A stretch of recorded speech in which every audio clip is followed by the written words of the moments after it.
नमस्कार, बहुत स्वागत है आपका पक्ष विपक्ष में। मैं हूं आपके साथ नेहा दुबे। महाराष्ट्र में लाउड स्पीकर पर अजान को लेकर शुरू हुआ विवाद थमने का नाम नहीं ले रहा है। इस मामले में राणा दंपत्ति पहले ही जेल में हैं।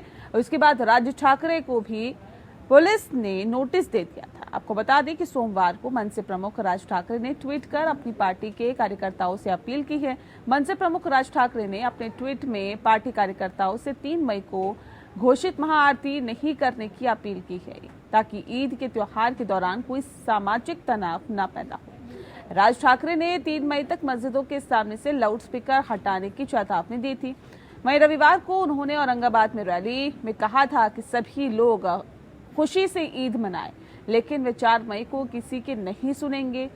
लेकिन अब राज ठाकरे का बयान आया है। इनमें उन्होंने कल मस्जिदों के सामने हनुमान चालीसा का पाठ करने का प्लान कैंसिल कर दिया। राज ठाकरे ने कहा है कि कल ईद है, मुस्लिम समाज का ये त्योहार खुशी से मनाया जाए। कल कोई भी एमएनएस कार्यकर्ता हनुमान चालीसा का पाठ नहीं करेगा। इसके साथ ही कहा कि लाउड स्पीकर पर हनुमान चालीसा पढ़ने के 4 मई के अल्टीमेटम पर वह आगे बताएंगे कि क्या करना है। राज ठाकरे ने कहा कि लाउड स्पीकर का मुद्दा धार्मिक नहीं बल्कि सामाजिक है। इस मामले में हमें आगे क्या करना है, इस बारे में कल यानी मंगलवार को ट्वीट कर बताऊंगा। राज ठाकरे ने रविवार को औरंगाबाद रैली में कहा था कि हमने लाउड स्पीकर के ऊपर जो कहा था, हमने मस्जिदों से लाउड स्पीकर हटाने के लिए 3 मई तक के लिए अल्टीमेटम दिया था, लेकिन 3 मई को ईद है और मैं इस उत्सव को खराब नहीं करना चाहता हूं। हम सरकार से अनुरोध करते हैं कि वह हमारी मांग पूरी करे, नहीं तो 4 मई के बाद हम किसी की नहीं सुनेंगे। मनसे प्रमुख ने कहा कि अगर हमारी मांग पूरी नहीं हुई तो हम 2 गुनी ताकत से हनुमान चालीसा का पाठ करेंगे। हमारे अनुरोध को नहीं समझा गया तो हम अपने तरीके से निपटेंगे। राज ठाकरे ने रैली में कहा था कि अगर यूपी में लाउड स्पीकर हटाए जा सकते हैं तो महाराष्ट्र में क्यों नहीं। औरंगाबाद संभाजी नगर में 600 मस्जिदें हैं, नियम सबके लिए समान होने चाहिए। मैं दोहराता हूं, मस्जिदों पर लगे सभी लाउड स्पीकर अवैध है। फिलहाल ईद तक तो मामला शांत हो गया है, लेकिन जल्द ही ये विवाद गहरा सकता है। मुंबई में बीएमसी चुनाव होने हैं और मनसे इस समय अपने अस्तित्व की लड़ाई लड़ रही है। मनसे के लिए जरूरी है कि कोई वो ऐसा मुद्दा उठाए जिससे कि फिर से चर्चा में आ सके। उधर बीजेपी भी राज ठाकरे को शेयर दे सकती है और देती हुई दिखाई दे रही है। बीजेपी चाहती है कि शिवसेना, एनसीपी, कांग्रेस सरकार को चुनौती देने के लिए राज ठाकरे का साथ सही है। हालांकि बीजेपी नेता और पूर्व मुख्यमंत्री देवेंद्र फडणवीस पहले ही कह चुके हैं कि बीएमसी चुनाव में बीजेपी और मनसे के बीच कोई राजनीतिक तालमेल नहीं होगा। लेकिन जिस तरह से राज ठाकरे बीजेपी और यूपी के मुख्यमंत्री योगी आदित्यनाथ की प्रशंसा कर रहे हैं, तारीफ कर रहे हैं, वो आने वाले दिनों में एक नए सियासी समीकरण की ओर इशारा कर रहा है। लेकिन फिलहाल राज ठाकरे ने साफ तौर पर कह दिया है कि अभी ईद का त्योहार है। ईद का त्योहार आप सलीके से और बहुत अच्छे से मनाइए। उससे पहले कोई भी अभी हनुमान चालीसा नहीं करेगा, लेकिन 4 तारीख को हम किसी की नहीं सुनेंगे।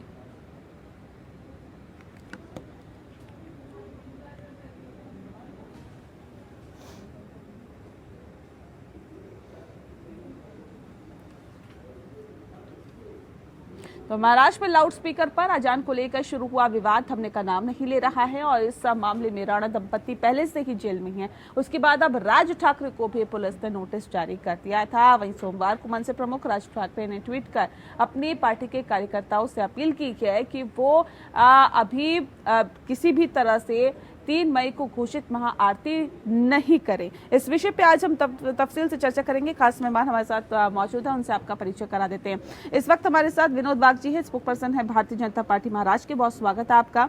अखिल चित्रे जी हमारे साथ है, स्पोकपर्सन है एमएनएस के, बहुत स्वागत है आपका भी। साथ ही हमारे साथ संजय द्विवेदी जी हैं, लीडर है शिवसेना के, आपका भी बहुत स्वागत है। सबसे पहला सवाल मेरा अखिल जी आपसे है। अखिल जी, क्या वजह है कि इस तरह की अपील की गई है कि 3 तारीख को आप लोग किसी भी तरह की महाआरती में हिस्सा ना लें, महाआरती ना करें, ईद के त्योहार को सलीके से मनाने दें? इससे पहले तो राज ठाकरे कुछ और कह रहे थे, अब एकदम से ये मूड क्यों चेंज हो गया?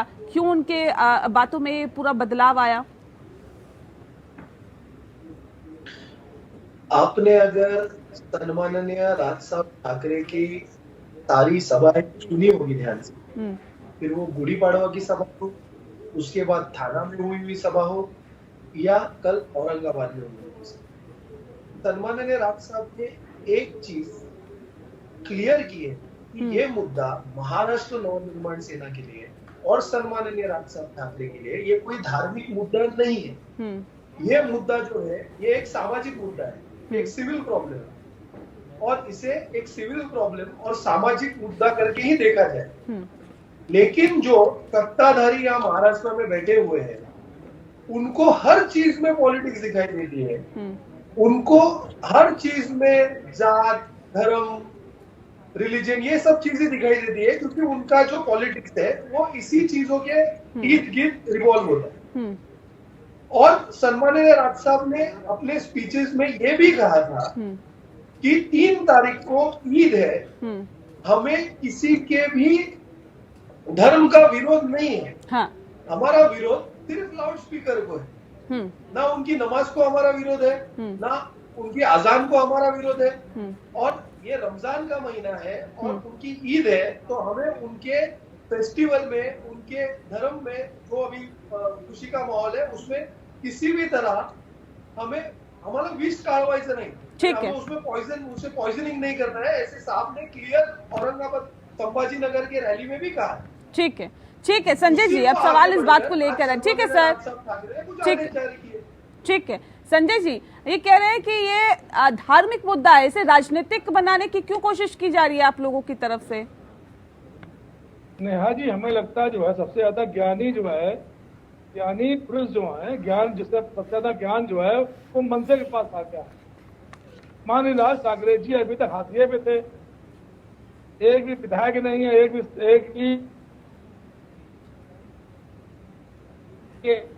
जी हाँ है नहीं है। 2019 तक जजमेंट है, उस जजमेंट में कहाँ पे लिखा गया कि आप क्या वाकई शिवसेना की तरफ से यहाँ मौजूदा महाराष्ट्र सरकार की तरफ से इसका राजनीतिकरण करने की कोशिश की जा रही है क्या? नेहा जी, मैं स्पष्ट आवाज आ रही है? जी आवाज मिल पा रही है। जी जी जी, मैं स्पष्ट एक चीज आप बताते हैं आपसे, मैं शुरू डिबेट कर रहा हूँ, मैं सबसे ये कह रहा हूँ ये टोटल राजनीतिक इनका इशू है, ये धार्मिक इशू नहीं है। अगर धार्मिक इशू होता इनका तो ये माननीय मुख्यमंत्री को ज्ञापन देते और वहाँ की जो जहाँ भी मस्जिदें होती हैं वहाँ थाना होता तो बगल में, तो कोई जो शिकायत करने वाला होगा वो जो वहाँ रहने वाला है। जैसे मैं जहाँ रह रहा हूँ 30-35 साल से, वहाँ मस्जिदें हैं, हमें तेज आवाज नहीं लगी, कभी शिकायत नहीं करी, तो शिकायत तो वहाँ रहने वाला करेगा ना कि मन से शिकायत करेगी, मन से लाउड स्पीकर दबाएगी। मैं अभी तक ये नहीं, तो मैं इसीलिए आपसे कह रहा हूँ देखिए ये राजनीतिक मुद्दा है और ये राजनीति लेके चल रहा है क्योंकि ये तो बीएमसी चुनाव लड़ रहा है, बीजेपी को शिवसेना के वोट कटवाने हैं, अपनी बीएमसी में अपना करने के लिए इन्होंने मन से हाथ रखा है। नहीं तो ऐसा क्या इनका है कि भाई संविधान के ऊपर थोड़ी ना हो जाएंगे। माननीय राज ठाकरे जी, संविधान कहाँ कह रहा है, सुप्रीम कोर्ट कहाँ कह रही है कि सब लॉटरी को उतरवा दीजिए, उसने कहा परमिशन देकर रास्ते बचाइए, तो नियंत्रण होना चाहिए। नहीं, आप क्या कह रहे हैं, ये लाउड स्पीकर उतरेंगे या नहीं उतरेंगे, इनकी आवाज कम होगी या नहीं कम होगी? इनकी आवाज कम होगी, परमिशन वाले लाउड स्पीकर रहेंगे, जो परमिशन ले लें उनके लाउड स्पीकर रहेंगे, उसमें थोड़े नियंत्रण रहेगा। थोड़े नियंत्रण नहीं है उसकी शिकायत करेगा, वहाँ का रहने वाले शिकायत करेंगे, ये मन से शिकायत थोड़ी ना करेंगे, ठीक है शिकायत थोड़ी ना करेंगे। अखिल जी, आप लोग सिखाएंगे क्या अब कानून का पाठ क्या होता है? आप लोग सिखाएंगे कि कैसे अब लाउड स्पीकर चलेगा, नहीं चलेगा, उतरेगा या नहीं उतरेगा, टंगेगा या नहीं टंगेगा, लगाया जाएगा या नहीं लगाया जाएगा? अब आप लोग थोड़ी ना सिखाएंगे, कह रहे अगर वहाँ के लोगों को दिक्कत होगी, आसपास के लोगों को दिक्कत होगी, वो शिकायत करेंगे तो वो काम भी किया जाएगा। सबसे पहले मैं ये जो मेरे पहले अभी जो प्रवक्ता महाविज्ञान बात कर रहे थे, ये किस पार्टी के प्रवक्ता है आपने कहा? शिवसेना। अच्छा, मुझे तो नहीं लगता ये किसी भी तरीके से शिवसेना के प्रवक्ता है, क्योंकि जिन्हें उनकी खुद की पार्टी का इतिहास ना पता हो, स्वर्गीय बाला साहब ठाकरे के विचार ना पता हो, बाला साहब ठाकरे ने ये जो मुद्दा आज सन्माननीय राज साहब ठाकरे ने लिया है, इससे ज्यादा प्रखर तरीके से सन्माननीय स्वर्गीय बाला साहब ठाकरे ने लिया था। असल में स्वर्गीय बाला साहब ठाकरे ने line to line, word to word, उससे आगे जाके इन सब चीजों के बारे में कहा था। और ये जो आज सो कॉल्ड शिवसेना के प्रवक्ता बैठे हैं यहाँ पे, इन्हें खुद शिवसेना का इतिहास पता नहीं, और आज की जो शिवसेना है उन्होंने बाला साहब ठाकरे के विचारों को गिरवी नहीं बेच दिया सरकार में आने के लिए, और कांग्रेस और एनसीपी के गोद में जाके बैठ गए।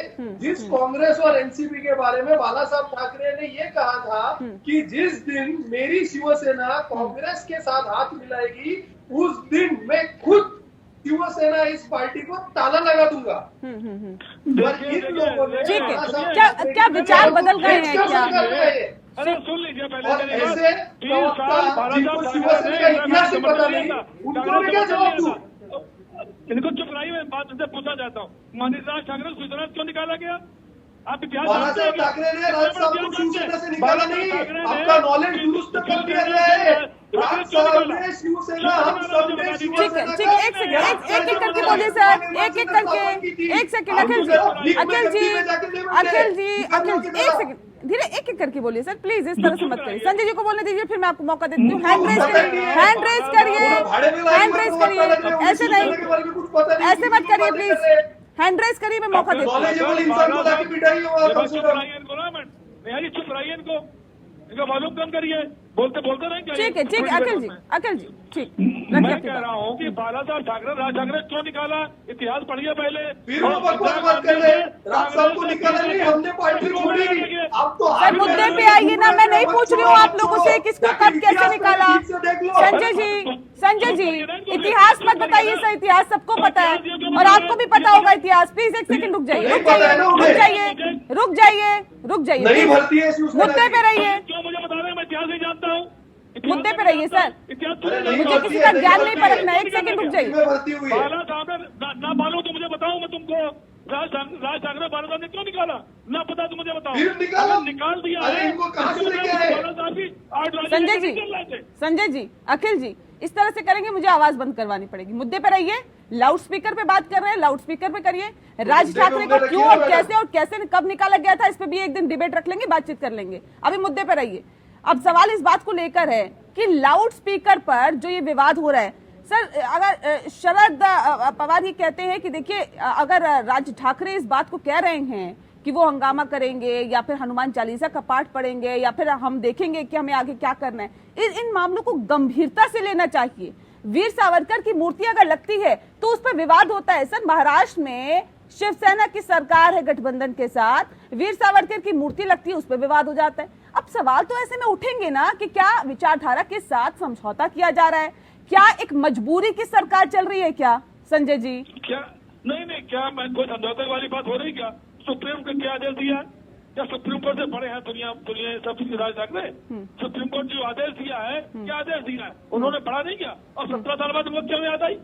17 साल बाद क्यों उनको नहीं, अब ट्रैक सभी को साथ लेके चलने वाली बात है क्या आप शिवसेना में, ये बताइए। नहीं, हमने क्या कहा मैंने आप तो सुप्रीम कोर्ट का आदेश है, उसके हिसाब से कार्रवाई होगी, पूरे भारत में होगी। अगर इनको लाउडस्पीकर हटवाने हैं तो मानिक खानी हमारे प्रधानमंत्री जी हैं, उनसे आदेश लेके आ जाए, पूरे देश भर को हट जाएंगे, पूरे देश हटवा दिए जाएंगे।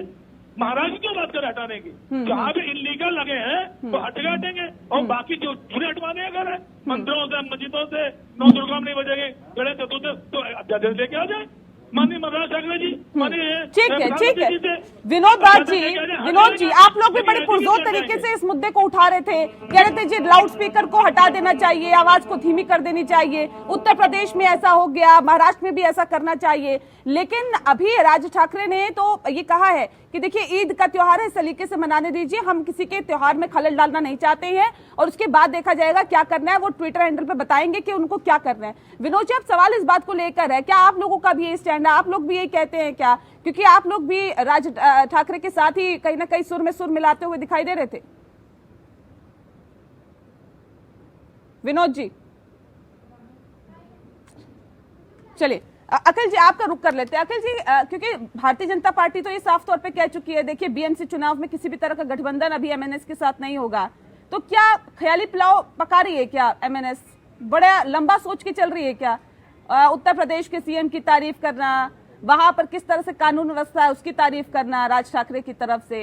एक वक्त वो भी था सर जब उत्तर प्रदेश और बिहार के युवाओं को भगा दिया जाता था एमएनएस की तरफ से, मारा जाता था उन्हें, लेकिन आज वही इतने प्यारे कैसे लगने लगे? और अब आपको लगता है कि जो लाउड स्पीकर अगर वहां पे हटाया जा रहा है उत्तर प्रदेश में, तो यहाँ पे भी हटा देना चाहिए?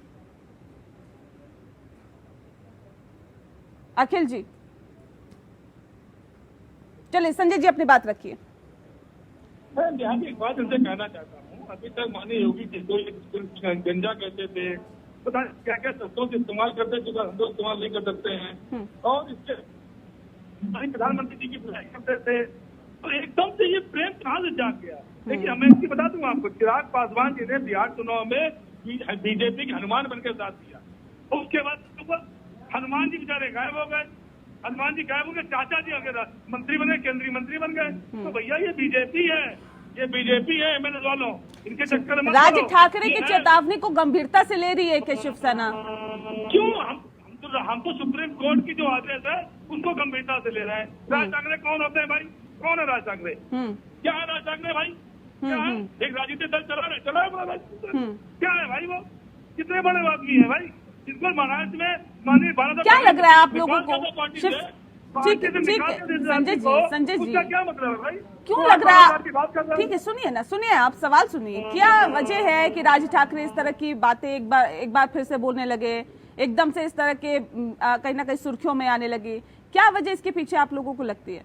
हाशिए पे थे, बीएमसी चुनाव आना है, ये सोच रहे गठबंधन करके मनसे का दिखा के साहब बाला साहब के ये पुत्र यही है, लेकिन महाराज जनता जानती है कि बाला साहब ठाकरे ने इनको निकाल दिया था, इनको ये निकल गए थे, तब इन्होंने मनसे बनाई थी। तो अगर इतने काबिल होते ये तो वहाँ पे नहीं, वो तो ये कह रहे हैं, वो तो ये कह रहे हैं कि देखिए हिंदुत्व के बल पर आगे बढ़ने वाली, हिंदुत्व के बल पर आगे बढ़ने वाली शिवसेना अब हिंदुत्व को ही भूलती जा रही है। तो इनके कहने हम हिंदू थोड़ा भूल जाएंगे, इनके कहने हम थोड़ा हो जाएंगे। सर राणा दंपति अगर ये कह देते हैं कि हम हनुमान चालीसा का पाठ पढ़ेंगे या हनुमान चालीसा पढ़ेंगे, तो आप लोग तो राजद्रोह का मुकदमा दर्ज करवा देते हैं। गलत बात है सर हनुमान चालीसा पढ़ना। करा रही है अभी सड़कों कराए ना सांसद महोदया जी, अब क्यों करा रही है अपने घर में? जो प्रक्रिया है, जो तरीका है हनुमान चालीसा, नहीं क्या तरीका है सर बताइए ना? तरीका घर में पढ़िए, मंदिर में पढ़िए, नहा धो के पढ़िए, ये थोड़ी ना आके अब आप हमारी धार्मिक भावनाओं को भड़काने लगे। हमारे धार्मिक हमारे इसको भगवान है लगे। नमाज भी तो पढ़ी जाती है सर सड़क पे, तब आप लोग नहीं कहते घर में पढ़िए, मस्जिद में पढ़िए? तो नमाज के लिए मना किया जाता है? बाला साहब ने बोला था अगर नमाज पढ़ो तो महाआरती करेंगे। बाला साहब ने बोला था, उद्धव ठाकरे ने बोला था। उद्धव ठाकरे की बात करिए या फिर बाला साहब ठाकरे की बात करिए, दोनों की बातों में अलग अलग बातें हैं सर दोनों की। हम बनते नहीं है, हम शिवसेना हमारी बाला साहब ठाकरे के विचारों मार्गदर्शन को लेकर चल रहा है, ये बिल्कुल आप भी समझ नेहा जी जान लीजिए। ठीक है विनोद जी, ठीक है सर, विनोद जी भी जुड़ गए हमारे साथ। अखिल जी मैं आती हूँ, एक सेकंड रुक जाइए, विनोद जी का रुक कर लेते हैं पहले। ठीक है आप लेकर चलिए, अपने मना करो, माननीय बाला साहब ठाकरे सम्मान बढ़ाइए, नाम लीजिए उनका, हम काम मना कर रहे हैं। ठीक है, उसको स्वीकार करेगी, अभी तक जिसने स्वीकार किया वो जनता जानती है। ठीक विनोद जी, अब क्योंकि राज ठाकरे ने ये कह दिया है कि ईद है, ईद अच्छा से सलीके से मनाने दीजिए, कोई बात नहीं, आप अभी भी हनुमान चालीसा का पाठ ईद, क्योंकि ईद का मौका है, ऐसे में हर कोई बहुत बेहतर तरीके से और सलीके से अपने त्योहार को मनाता है, उनको भी मनाने दीजिए और हम हनुमान चालीसा का पाठ नहीं पढ़ेंगे, लेकिन उसके आगे क्या होगा, आगे की रणनीति तय होगी और ट्विटर हैंडल पे बताया जाएगा। आप भी समर्थक है क्या, और आप भी समर्थन करते हैं क्या राज ठाकरे का इन बातों का? नेहा जी, आज तक पूरी दुनिया में या पूरे देश में ऐसा होता है कि सरकार लोगों को बोलती है कि कानून का पालन करो और लोग सुनते नहीं। यहाँ पर लोग सरकार को बोल रहे हैं कि कानून का पालन करो, सुप्रीम कोर्ट का पालन करो, और जो मस्जिद के ऊपर जो लाउड स्पीकर लगाए हुए हैं वो उतार दो, या उसका जो साउंड है, आवाज है, वो डेसिबल सुप्रीम कोर्ट ने तय किया है, उसके हिसाब से साउंड होना चाहिए। मगर यहाँ पर उल्टा है, सरकार को बोल रहे हैं, सरकार सुन रही नहीं। रुक जाइए, सुन लेते हैं ना। सरकार सुन रही नहीं, क्योंकि वोट बैंक की राजनीति शिवसेना यहाँ पर कर रही है, और अल्पसंख्यक के वोट लेने के लिए शिवसेना ऐसा यहाँ पर कर रही है। और शिवसेना, दूसरी बात, शिवसेना, मैंने उस दिन भी कहा था, शिवसेना एनसीपी और कांग्रेस के सामने दुम हिलाती है शिवसेना का, उनके सामने कुछ चलता नहीं है। जो शरद पवार जी और सोनिया गांधी जी ने जो कहा वही इनको सुनना पड़ता है। ये खुद के दिल से कुछ भी यहाँ पर कर नहीं सकते। ऐसी हालत शिवसेना की और उद्धव ठाकरे की यहाँ पर हुई है। ठीक है। अखिल जी, अब सवाल ये भी है, क्योंकि ये कहा जा रहा है कि देखिए राज्य ठाकरे का क्या अस्तित्व है, वो अपने अस्तित्व को तलाश रहे हैं। क्या एक बार फिर से अपने वर्चस्व को मनाने की कोशिश कर रहे हैं या बनाने की कोशिश कर रहे हैं कि राज्य ठाकरे, और वर्चस्व स्थापित करने की कोशिश इन तमाम मुद्दों के जरिए की जा रही है क्या? वर्चस्व स्थापित करने की कोई जरूरत महाराष्ट्र नवनिर्माण सेना या सन्माननीय राजसाहेब ठाकरे को नहीं है। अगर ऐसी बात होती तो देश की और इंटरनेशनल मीडिया सन्माननीय राजसाहेब ठाकरे को आज कवर नहीं करती। तो वर्चस्व की तो बात पैदा ही नहीं होती है। वर्चस्व की बात तो सिर्फ ये जो शिवसैनिक है ना, नए अभी न्यू एडमिशन लिए हुए, जिन्हें पुराना इतिहास कुछ शिवसेना का पता नहीं है, ये उनको जरूरत है, उनके नेताओं को जरूरत है। क्यों निकाले बता दो हमको जरा। ये क्यों बीच बीच में बोल रहे हैं, म्याऊं म्याऊं कर रहे हैं बीच बीच में? एक जमाने में बाला साहब के टाइम शिवसेना शेर हुआ करते थे। संजय जी, मैंने आपको कहा आप हैंड रेज करिए, देखिए ऐसे मत करिए प्लीज, डेकोरम मेंटेन रखिए प्लीज। क्यों कर रही है संजय जी, संजय द्विवेदी जी, हैंड रेज करिए, मैं मौका देती हूँ आपको, आप अपनी बात रखना। ज्ञान मत दें हमको, ज्ञान मत दें हमको। ये ठीक है, ठीक है, राज ठाकरे निकालेगा बताओ। ठीक है संजय जी, अब कुछ कहना चाह रहे हैं, कुछ कहना चाह रहे हैं, हैंड रेज करिए। अखिल जी को बात बोलने दीजिए। क्या कह रहे हैं, सुनाई नहीं दिया। अखिल जी जल्दी से अपनी बात खत्म करिए। राज ठाकरे शिवसेना से माननीय बाला साहब ठाकरे ने क्यों निकाला? फिर वो यही बकवास कर रहे हैं, इनको ट्रेनिंग की जरूरत है। ये प्रवक्ता शिवसेना में जो नए भर्ती किए अरे ट्रेनिंग तुम लो भैया, ट्रेनिंग की नहीं जरूरत है। राज ठाकरे का इतिहास ठीक से देख लीजिए, गूगल में थोड़ा पढ़ लीजिए, थोड़ा न्यूज़पेपर क्यों निकाला बताइए मुझको, बताइए शिवसेना से राज ठाकरे साहब को नहीं निकाला। राज ठाकरे साहब ने शिवसेना छोड़ी, प्रेम जाग गया भाई, बताइए लाखों शिवसैनिक हमारे बताइए। हमने शिवसेना छोड़ी, आप तभी पता नहीं कहा थे, आपको कभी शिवसेना में एंट्री भी नहीं दी शायद, आप अभी नए भर्ती हुए तो नहीं किया। ठीक है अखिल जी, अखिल जी, संजय जी प्लीज ऐसे मत करिए, एक एक करके अपनी बात रखिए। अखिल जी,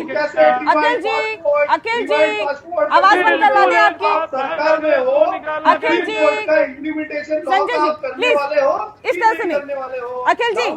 अखिल जी, मैं कार्यक्रम के आखिरी पड़ाव में हूँ, मेरे पास वक्त की कमी है। एक आखिरी सवाल है, उस सवाल को सुन लीजिए, इसका जवाब दीजिए। अगर अभी भी लाउड स्पीकर नहीं उतरते, आवाज कम नहीं होती, आप लोगों का अगला स्टेप क्या होगा, क्या आगे की प्लानिंग है? महाराष्ट्र नवनिर्माण सेना ने सरकार को ये आह्वान किया है कि सरकार सुप्रीम कोर्ट का इम्प्लीमेंटेशन जो ऑर्डर है उसका करे। अभी ये सरकार को 2.5 साल हो गया आके, ये बाला साहब के विचारों को नहीं भूले। अभी आपके ही चैनल पे उन्होंने कहा, तो बाला साहब ठाकरे के जो विचार थे, उनके सुपुत्रों को ये विचार पता था। आप लोगों की आगे की रणनीति क्या है, क्या रणनीति है सर? कि उन्हें उतारना है लाउड स्पीकर। रणनीति क्या है आप लोगों की, आगे की प्लानिंग क्या है, ये बताइए। नहीं उतरते हैं, नहीं होता पालन, क्या करेंगे? चैनल पे बताई नहीं जाती, वो की जाती है। ठीक है, तो वो आपको नहीं बताया जा सकता। चलिए ठीक है, बहुत शुक्रिया सर आप सभी मेहमानों का हमारे साथ इस खास चर्चा में शामिल होने के लिए। तो जाहिर तौर पर एक दूसरे पर आरोप प्रत्यारोप किए जा रहे हैं और ये कहा जा रहा है कि देखिए ये तो धार्मिक मुद्दा है, इसे राजनीतिक मुद्दा बनाने की कोशिश की जा रही है। लेकिन राजनीति ये कहा जा सकता है कि सभी तरफ से हो रही है। जहां मनसे अपनी तरफ से राजनीति कर रही है, तो भारतीय जनता पार्टी भी कहीं ना कहीं उसी पर राजनीतिक रोटियां सेकने की कोशिश कर रही है। तो शिवसेना भी उसका उसी तरह से जवाब दे रही है। पक्ष विपक्ष में इतना ही, नमस्कार।